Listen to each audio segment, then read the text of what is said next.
ለሰዎች መናገር የሌለብን አራት ዋና ዋና ነገሮች። ሰላም ውድ የቃል ቲዩብ ቤተሰቦች፣ ዛሬ በአዲስ መልእክት መጥተናል። ዛሬ የምንመለከተው ለብዙ ሰዎች መናገር የሌለባችሁን ዋና ዋና ነገሮች ነው። እስከ ቪዲዮ መጨረሻ እንድትከታተሉን እንጋብዛለን። ወደፊት የምንለቀውን ቪዲዮ እንዲደርሳችሁ ሰብስክራይብ በማድረግ ቤተሰብ እንድትሆኑ እንጋብዛለን። በቀጥታ ወደ ዛሬው መልእክት ስናልፍ ብዙ ሰዎች በማወቅም ይሁን ባለማወቅ ስለ ራሳቸውና ስለ ሕይወታቸው ለብዙ ሰዎች መናገር ከሚገባቸው በላይ በመግለጽ ብዙ መልካም ያልሆኑ ነገሮችን ወደ ሕይወታቸው ይጋብዛሉ። ታዲያ ዋና ዋና ያልናቸውን እንመልከት። አንደኛ፣ የወደፊት እቅድህን ለሰዎች ሁሉ አትናገር። ብዙ ሰው ነገ እንዲህ አደርጋለሁ እያለ እቅዱን ሲናገር እንቅፋቶች ይመጡበታል። ለዛ ነው እንዲህ አደርጋለሁ ስትል ብዙ ጊዜ የማይሆኑት። እቅድህን ለጠላት ተጋላጭ አታድርግ። እቅድህን የሰሙ አጋንንት ቁጭ ብለው አያዩህም። አስተውል፣ ሰይጣን እንኳን ብልጥ ነው። የትኛውንም እቅዱን ለማንም አይናገርም። መጥቶ እቅዱን ከነገረህ በኢየሱስ ስም እንደምታፈርስበት ያውቃል። በዙሪያችን ያሉ ሰዎች ምን ያህል የኛን መልካም እንደሚፈልጉ እርግጠኛ መሆን ስለማይቻል በእነርሱ ሊደርስብን ከሚችል ነገር ሁሉ እንድንጠበቅ የነገ እቅዳችንን ለራሳችን ብቻ ብናስቀር መልካም ነው። ሁለተኛ፣ የባንክ አካውንትህን ለሰዎች ሁሉ አትናገር። ስላካበትከው የገንዘብ ብዛት በኩራት መናገር ጉራ ነው። ጉራ ብቻ ሳይሆን ራስህን ለዘራፊ ታጋልጣለህ። ጠላት ከቅርብ እንጂ ከሩቅ አይመጣምና።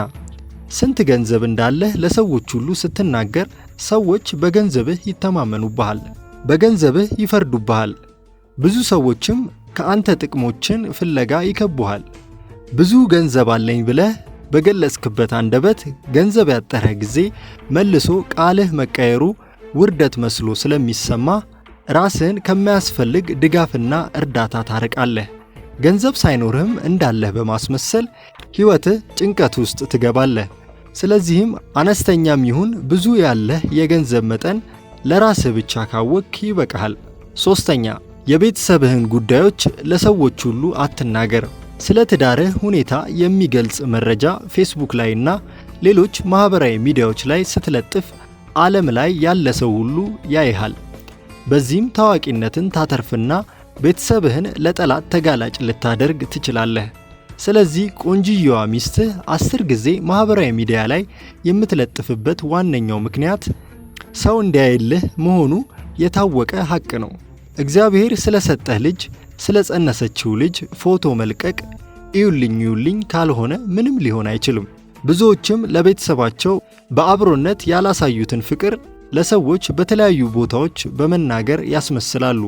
ስለ ቤተሰብህ ስኬትና ውድቀት ለማይመለከታቸው ሰዎች መናገር ተገቢ አይደለም። የእዩልኝ መንፈስ መጨረሻው የሰይጣንን ዓይንና ትኩረት ወደ ቤተሰብ ሕይወታችሁ እንዲሆን ያደርጋል። ይህ ደግሞ ለተለያየ መንፈሳዊ ጥቃት ሊያጋልጥ ይችላል። የአደባባይ ሕይወት ለእግዚአብሔር ምንም ክብር አያመጣም።